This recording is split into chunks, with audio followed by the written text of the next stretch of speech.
이슬같이 기꺼이 죽으리라. 이 몸이 죽어서 나라가 산다면 이슬같이 기꺼이 죽으리라.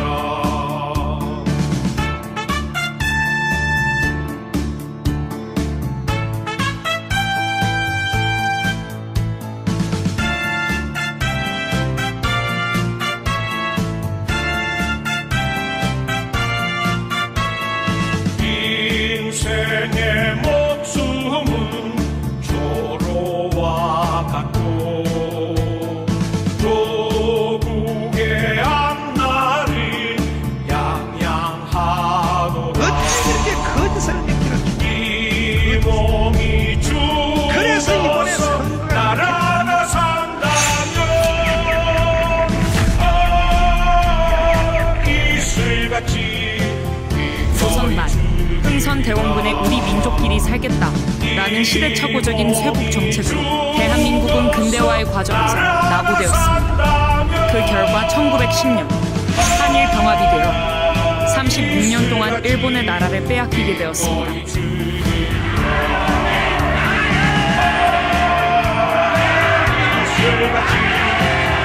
지구상에서 사라질 뻔했던 대한민국이 3.1 독립운동을 통하여 나라의 주권을 회복하기 위해 약 7,500여 명이 생명을 던졌으나 뜻을 이루지 못하였습니다. 이에 국민이 절망 가운데 있을 때 소련은 볼셰비키 혁명 세력들과 김만겸 등을 이용하여 박헌영과 상해 임시정부 요원들에게 공산혁명을 전수해 1925년 4월 17일 조선공산당을 창당하여 공산주의 혁명을 시도하였습니다. 그의 신의주 사건으로 인하여 조선공산당 대표인 박헌영 이하 66명이 구속되고 37명이 수배를 받았으나 그 세력은 급속히 확대되었습니다. 일본의 식민 통치로 인하여 대한민국은 나라는 물론 말과 이름, 심지어 성까지도 빼앗겨 버렸습니다.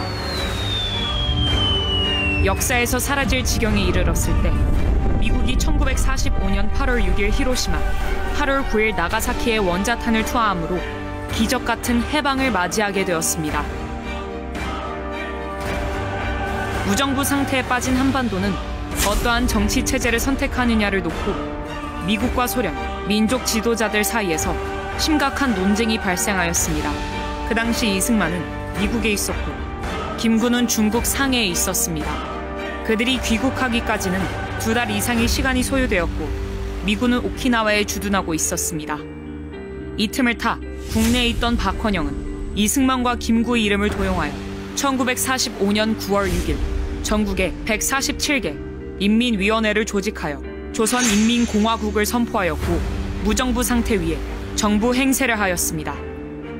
박헌영이 일본인 명의의 적산과 토지 등을 강제 몰수하여 무상분배의 토지개혁을 시행한다고 국민을 선동하자 남한 국민의 78%가 이를 지지하며 대한민국은 광복의 기쁨을 누리기도 전에 조선공산당의 지배하에 들어갈 뻔하였습니다. 이승만은 유엔과 미국의 협조를 받아 1948년 5월 10일 선거 가능한 지역에 대하여 먼저 총선을 시행하므로 1948년 8월 15일 대한민국이 건국되었습니다. 박헌영과 남로당은 총선을 방해하기 위해 대구 10월 폭동, 제주 4.3 폭동, 여수 반란 사건을 일으켰으나 이승만 대통령은 좌우 합작을 주장한 미소 공동회의를 제압하고 자유민주주의, 자유시장경제, 한미동맹, 기독교 입국론에 대한민국 4대 건국기둥을 세우게 되었습니다. 그 틀 위에서 4.19와 박정희 대통령의 새마을 운동을 거쳐 전쟁으로 폐허된 대한민국을 재건함으로 민주화를 지나 세계 경제 10위권의 중심에 서 있는 자랑스러운 대한민국을 우리가 누리게 되었습니다. 반면 북한은 사회주의, 공산주의, 사회통제경제, 조중동맹, 주사파를 종교로 만들어 조선민주주의 인민공화국을 건설했습니다. 김일성은 소련과 중국을 등에 업고 유엔의 결의와 온 민족의 염원을 무시하고 1948년 8월 25일 북한 자체 선거를 통하여 조선민주주의 인민공화국을 수립하였고 남한의 남로당과 공산주의자들을 선동하여 무장폭동을 일으켰습니다. 북한은 1950년 6월 25일 11만 명의 병력과 240대의 전차를 앞세워 전면 남침하였습니다. 4일 만에 국군 4만 4천여 명을 살해하고 서울을 점령하는 등 이 땅에 500여만 명을 희생시켰습니다. 그들은 공산주의, 통제경제, 조중동맹을 선택했으나 79년이 지난 오늘날 국제사회에서 인간이 살 수 없는 폐륜국가로 전락하였습니다. 그 후 79년을 살아오면서 남북한의 체제경쟁은 끝이 났음에도 불구하고 북한에서 건너온 주사파 일당들과 대한민국 건국을 방해했던 남로당의 잔당들이 연합하여 이승만 대통령이 만들어 놓은 미국, 일본 국제사회와 함께하는 자유동맹을 해체하고 북한, 중국, 러시아와 함께하는 공산동맹을 시도하고 있습니다. 그리고 마침내 윤석열 대통령까지 탄핵하려 하는 마지막 행동을 하고 있습니다. 오늘날 대한민국에는 1948년 8월 15일 대한민국 건국을 부정하며 역사를 왜곡하는 종북 좌파 사상을 가진 이들이 일어나 6.25 전쟁은 민족 해방 전쟁이고 미국은 한반도를 분단시킨 원흉이라고 말합니다. 또한 해방 후 박헌영과 남로당의 목표였던 인민공화국 건설을 위해 정치, 경제, 사회, 군사, 외교, 문화, 교육, 언론 등 각계각층에 침투하여 거짓으로 국민을 선동하고 자유 대한민국을 부정하며 그들의 세력을 확대하고 있습니다. 특히 종북 좌파 사상을 가진 대학 교수들과 정교조 및 학생들, 일부 정치인들은 대한민국이 탄생하지 말았어야 할 나라라고 하고 이제 대한민국은 미군을 철수하여 미국 없이 살아야 한다고 주장하고 있습니다. 그들의 세력이 극도로 확장되어 윤석열의 용산을 점령하고 해방 후 78%의 국민이 박헌영과 남로당에 속았던 때를 재현시키려 하고 있습니다. 이로 인하여 대한민국에 발생하는 상처와 손실은 이루 말할 수 없으며 경제적으로 국가 1년 예산에 달하는 400조의 피해를 보고 있습니다. 그들은 가정과 학교, 사회와 국가를 분열시켜 선진국가 자유통일로 가는 길을 가로막고 대립과 반목을 조장하므로 국가와 사회의 혼란과 갈등을 조성하고 있으며 마침내 대한민국을 해체하고 북한으로 가려고 하는 행위를 노골적으로 추진하고 있습니다.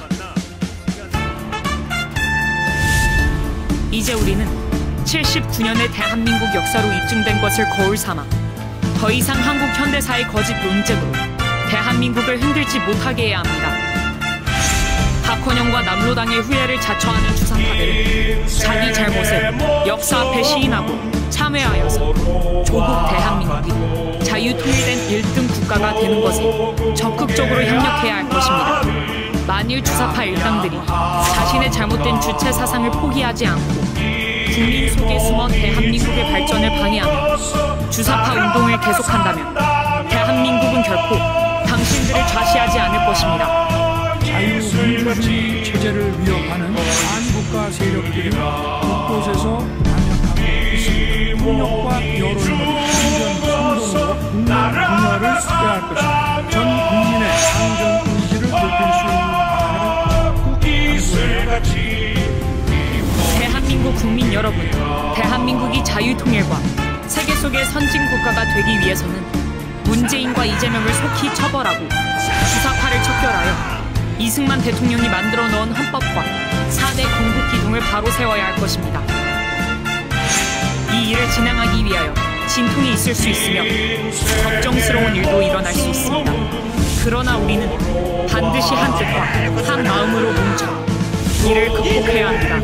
대한민국은 앞으로 나타날 영광을 위하여 그리고 국민 소득 5만 불, 자유통일국가, 복지국가, 세계 인류 국가가 되기 위하여 정체성을 확립하고 그 책임과 의무를 다해야 할 것입니다.